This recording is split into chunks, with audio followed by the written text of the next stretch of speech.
आज हम ITI engineering drawing की एमसीक्यू सीरीज करेंगे।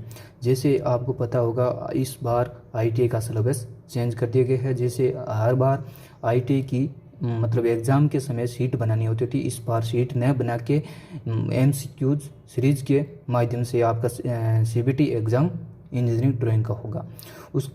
उसके बारे में अध्ययन करते हैं। जैसे ये टेबल है, उस टेबल के अंदर जो जैसे दे रखा है, जैसे मेंटल्स के लिए हम इस प्रकार के सिंबल का प्रयोग करेंगे। और इसके लिए स्टील, कच्चा लोहा, तांबा और इसकी मिश्रित धातुएं और इस एल्युमिनियम और इसकी मिश्रित धातु के लिए हम इस प्रकार का सिंबल बनाएंगे। और हम शीशा, कांच, टीन, सफ़ेद धातु इत्यादि के लिए हम इस प्रकार का सिंबल बनाएंगे। और ग्लास यानी कांच के लिए हम इस प्रकार का सिंबल बनाएंगे। और पैकिंग एंड इंसुलेटेड सामग्री के लिए हम इस प्रकार के सिंबल बनाएंगे। जैसे पोर्सिलीन, पत्थर के पात्र और मार्बल इत्यादि के लिए हम इस प्रकार का सिंबल बनाएंगे। और अभ्रक, फाइबर, लगा, सिंथेटिक रोल, उत्पाद, कागज, काग, लिमिटेड और रबर, पंख, मोम, इंसुलेटेड और सामग्री भरना, इसके लिए हम इस प्रकार का सिंबल बनाएंगे। और तरल पदार्थ के लिए हम इस प्रकार का सिंबल बनाएंगे। जैसे वाटर ऑयल, पेट्रोल, तेल, मिट्टी का तेल इत्यादि के लिए हम इस प्रकार का सिंबल बनाएंगे। और लकड़ी के लिए हम इस प्रकार का सिंबल बनाएंगे। और प्लाईवुड के लिए भी हम इस प्रकार का सिंबल बनाएंगे। और ठोस पदार्थ के लिए हम इस प्रकार का सिंबल बनाएंगे। और स्टैटिक लेमिनेशन के लिए हम इस प्रकार का सिंबल बनाएंगे। जैसे ही हम एमसीक्यूज करते हैं, देखते हैं निम्नलिखित में से कौन सा सम्मेलन ग्लास के लिए प्रयोग किया जाता है। जैसे हमने सारणी अंदर अभी देखा था कि ये इसमें से मैंने मतलब ग्लास के लिए किस प्रकार का सिंबल प्रयोग करेंगे, इस प्रकार का सिंबल प्रयोग करेंगे। और 2 नंबर प्रश्न है, निम्नलिखित में से कौन सा सम्मेलन एल्यूमिनियम के लिए प्रयोग किया जाता है। जैसे ही हमने देखा था एल्यूमिनियम के लिए कौन सा किस प्रकार का मतलब सिंबल प्रयोग किया गया, हम एल्यूमिनियम के इस प्रकार का सिंबल प्रयोग करेंगे। ये करेंगे हम कांच के लिए, और ये तरल पदार्थ के लिए, और ये ठोस पदार्थ के लिए। इसमें से एल्यूमिनियम का कौन सा हुआ, एल्यूमिनियम के लिए ए ऑप्शन राइट। और नेक्स्ट प्रश्न चलते हैं। जैसे निम्नलिखित में से कौन सा सम्मेलन लकड़ी के लिए प्रयोग किया जाता है। जैसे ये 4 ऑप्शन है, ये हम किसके लिए प्रयोग करेंगे, ये हम करेंगे एल्यूमिनियम। और धातु के लिए हम इस प्रकार का सिंबल प्रयोग करते हैं। और लकड़ी के लिए हम इस प्रकार का सिंबल प्रयोग करते हैं। और लेमिनेशन, स्टील लेमिनेशन उसके लिए हम इस प्रकार का सिंबल प्रयोग करते हैं। और तरल पदार्थ के लिए हम इस प्रकार करते हैं। उसी प्रकार हम ये प्रश्न में पूछ रहे हैं लकड़ी के लिए कौन सा प्रयोग करेंगे, मतलब बी नंबर ऑप्शन राइट हो गया। निम्नलिखित में से कौन सा इंजीनियरिंग ड्राइंग का मुख्य प्रकार नहीं है। इंजीनियरिंग ड्राइंग का मुख्य प्रकार नहीं है। जैसे mechanical engineering, electrical engineering, air engineering, civil engineering. हमने बाकी सभी नाम सुने, ये एयर इंजीनियरिंग एक प्रकार का मुख्य भाग नहीं है। ड्राइंग शीट के 2 क्रमागत आकारों के क्षेत्रफल के अनुपात क्या है। मतलब जो ड्राइंग शीट होती है, ड्राइंग शीट मतलब जो आकार होता है, एक पेज का आकार होता है, वो अलग अलग प्रकार के होते हैं। जैसे A5 page, A4 page, A3 page, A2 page, A1 page, A0 page. इस प्रकार अलग अलग प्रकार के आकारों की शीट होती है। मतलब जो दो आकारों के दो ड्राइंग शीट के आकारों क्रमागत के क्षेत्रफल मतलब 2 शीटों के क्रमागत अनुपात का मतलब जो क्षेत्रफल होता है वो 2 गुना होता है। प्रत्येक शीट का मतलब 2 गुना होता है।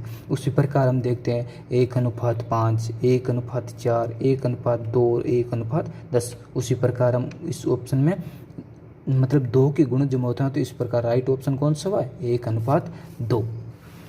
जैसे हम ये 6 नंबर प्रश्न है कि सबसे बड़ी आकार A0 का क्षेत्रफल M1 मीटर स्क्वायर है, तो इसकी चौड़ाई और लंबाई का अनुपात क्या होगा।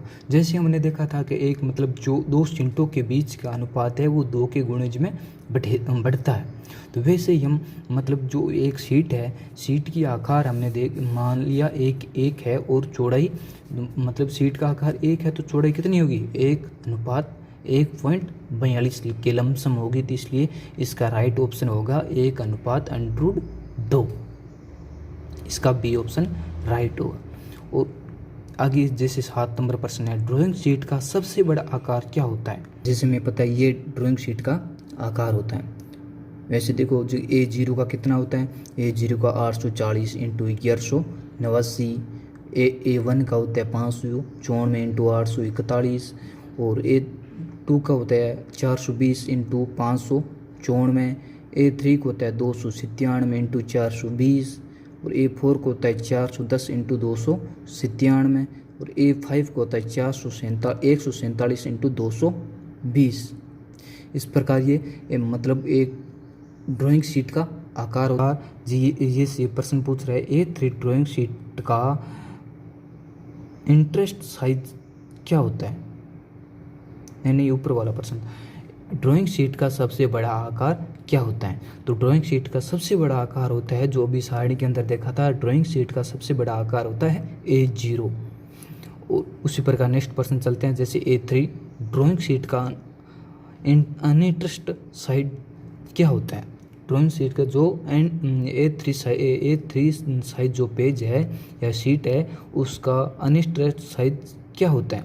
वैसे हम देखा था A3 के अंदर देखा था हमने, जैसे ड्राइंग शीट के अंदर जैसे ये मान दे रखा है जो अनइंटरेस्ट और ये दोनों मान दे रखे हैं। जैसे उसमें मतलब A0 के लिए 880 इंटू 1230, और A1 के लिए 625 इंटू 880, और A2 के लिए 450 इंटू 625, और A3 के लिए 430 इंटू 450, और A4 के लिए 240 इंटू 230, और A5 के लिए 165 इंटू 240। इसने प्रश्न पूछा है कि A3 साइज के लिए, तो A3 साइज हमने टेबल में क्या देखा था 330 इंटू 450। जैसे ये सी नंबर हमारा राइट आंसर है।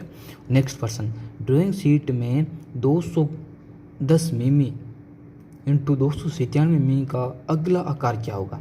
जैसे हम मतलब 210 और 297 ये मिमी आकार है, ये कौन से शीट का आकार है।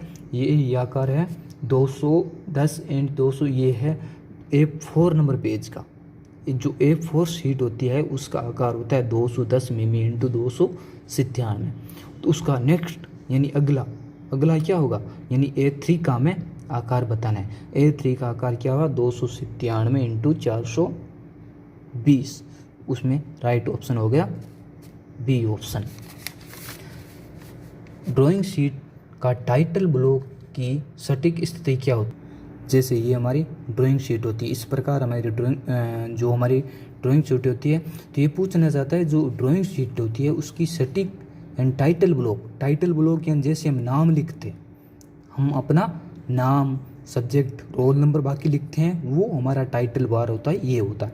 इसकी ये स्थिति पूछ रहा है प्रश्न के अंदर। ये क्या पूछ रहा है, ड्राइंग शीट की टाइटल ब्लॉक की सटीक स्थिति क्या होती है। तो जैसे ऑप्शन दे रखा है बाईं ओर नीचे का कोना, यानी बाईं ओर जैसे मैंने ड्राइंग शीट देखी थी उसके अंदर जो टाइटल बार बना था वो कौन सी स्थिति में था, वो हमें स्थिति बतानी है। ये ऑप्शन दे रखा है बाईं ओर नीचे का कोना, मतलब ये गलत बता रहा है, ऑप्शन गलत है। और 2 नंबर ऑप्शन है दाहिनी ओर ऊपर का कोना। जो टाइटल बार बना था वो दाहिनी ओर ऊपर के कोने में बना था या दाहिनी ओर नीचे के कोने में बना था। तो इसका सटीक आंसर होगा जो दाहिनी ओर नीचे का कोना, यानी सी नंबर ऑप्शन सही ऑप्शन है। नेक्स्ट प्रश्न है निम्न में से कौन सा टाइटल ब्लॉक का सही आकार नहीं है। जैसे जो हमने टाइटल ब्लॉक है, टाइटल ब्लॉक का सही आकार नहीं है। जैसे मैं टाइटल ब्लॉक की जो लेंथ होती है वो मतलब जो हाइट होती है वो 65 mm होती है, 65 mm होती है। लेकिन इस ऑप्शन में क्या दे रखा है कि ए में भी 65 दे रखा है, बी सी में भी 65 दे रखा है और डी में भी 65 दे रखा है। तो ये पूछ रहा है सटीक टाइटल मतलब आकार नहीं है मतलब ये 60 ऑप्शन यानी बी गलत। मतलब ये ऑप्शन सही है। और नेक्स्ट प्रश्न, ड्राइंग शीट तैयार करते समय पहला कदम क्या होना चाहिए? जो हमें मतलब ड्राइंग शीट देते हैं, हम उसको तैयार करने का पहला कदम हमारा क्या होना चाहिए, इसके बारे में हमें बताना है। तो सबसे पहले ड्राइंग चित्र बनाना है, यानी ड्राइंग लेते ही हमें सबसे पहले चित्र नहीं बनाना है। उस मतलब पहले हमें सीमाओं का मापन, मतलब शीर्ष, जैसे 2 नंबर ऑप्शन दे रखा, सीमाओं को चिन्हित एवं शीर्षक ब्लॉक बनाने चाहिए।